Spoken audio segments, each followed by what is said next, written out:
What's up, Lego builders? Welcome back to Coconut Brick Studios. I suck at building trees, and that's probably the last thing you either expected or wanted to hear after clicking on a tree tutorial. But I want to change that, and that's where this video comes in. One big problem for me is how overwhelming it can be to try and find or pick a good tree design. There are so many great options to choose from, and then there's also these. Oh, come on! So I did the grunt work for you and either designed or found 9 different tree designs and split them into 3 categories: beginner, intermediate, and advanced. So you'll have options regardless of your skill level or available parts. So whether you're building a calm Zen garden or a horde of angry trees, I got you covered. All that being said, don't forget to execute order 66 on that like button, and let's get building. Tree number 1 is the most basic, but the one I use the most. Start with some brown cylinders of any size and stack them till you've gone just taller than a minifig, or if you're making really tall trees, keep going, I don't care either way. Once the base is done, place down a large foliage piece and keep stacking cylinders. Repeat this process until your tree is at the desired height. Don't worry if the foliage looks a little meager right now. We're just building the base and planning where we want the leaves to be. Now, to beef up the tree, we're gonna add more leaf pieces, but be careful. These trees are pretty flimsy.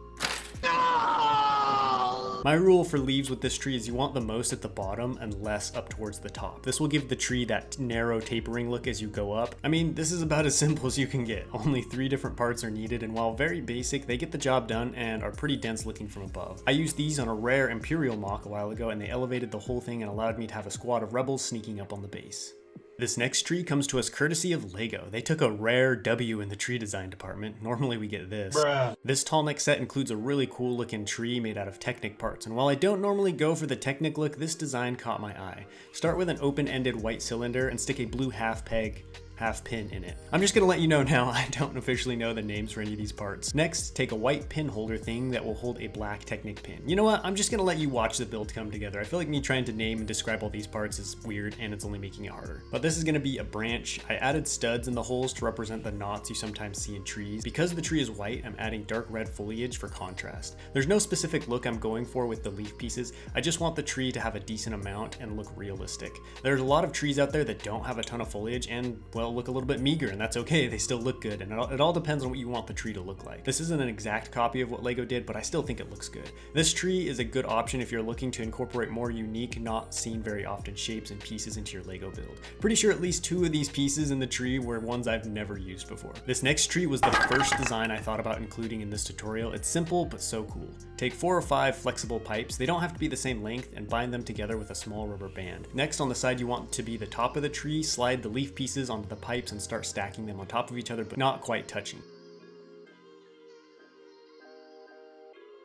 After that, add in more leaves to any gaps you want to cover up. The tricky part is getting this to connect to a base. I created a little hole surrounded by studs and cylinders, which represent small plants or trees maybe. Stick the pipe in that hole and make any adjustments to secure the whole thing to your mock. Of all the trees in the video, this one is my favorite, and the most realistic looking in my opinion. The flexible pipes allow you to capture a fluid bendable shape in the trunk and branches that is impossible with brick or plate. The only downside are the parts can be hard to find, and it's a little tricky to secure the tree to a mock, but you guys are smart, you can figure out a better way. It's fall where I live right now, so if you can't tell, it's really influencing what color of foliage pieces I'm using. Now we move on to the 3 intermediate level trees, starting with a classic bonsai tree. I pulled this from the Lego blacksmith shop. It's basically one of the branches which I removed and turned into its own little tree and added in some extra foliage. Take a brown stem piece and stick leaf pieces on it that are connected to a stud with a hole on top. That part is important because the hole is what the stem goes into to hold the leaf piece in place. Now repeat this until you have enough to cover up that brick with studs on all sides that's on the trunk. While building this, I realized the green stem piece actually works better because it has more stems, and more stems means more leaves to cover up the gaps and make the tree more round.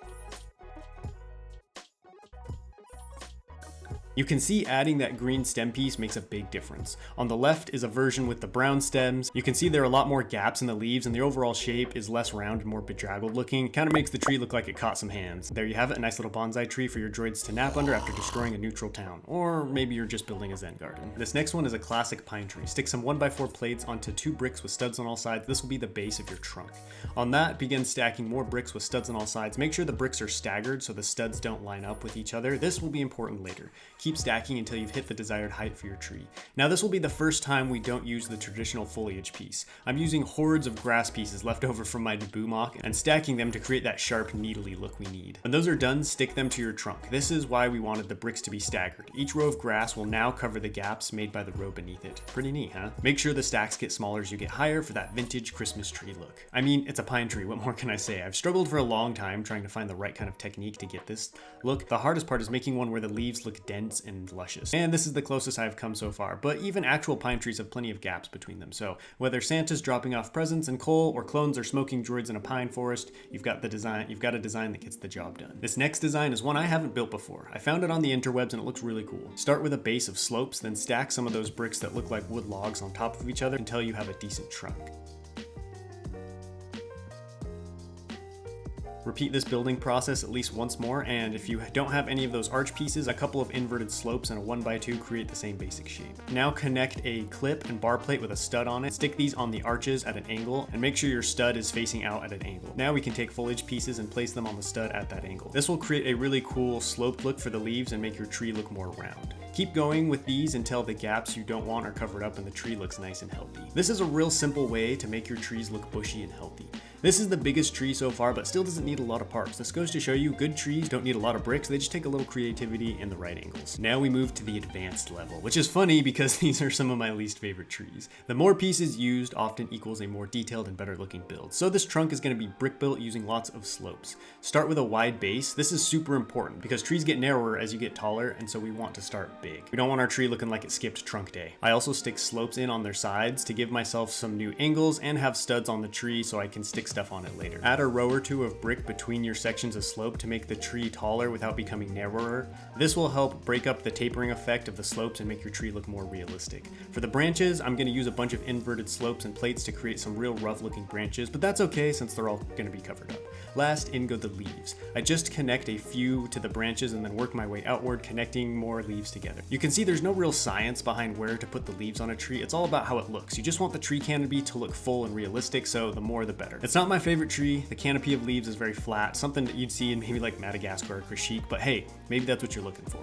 The trunk is a struggle for me as well because I can't seem to get them to not look blocky and chunky, so this is definitely a design I need to practice more.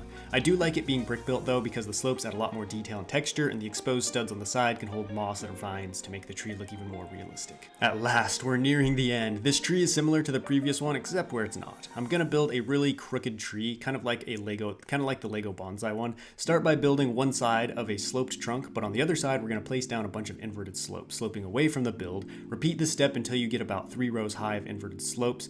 Make sure to use different kinds of slopes and alternate them at different heights. That way the underside of the tree will look natural and gnarled and not super smooth. Use some 1x5 inverted slopes for the last row to give your trunk some height. Once the underside of the tree is at a good height, fill in the unfinished side with regular slopes until it meets the top of the other side of the tree.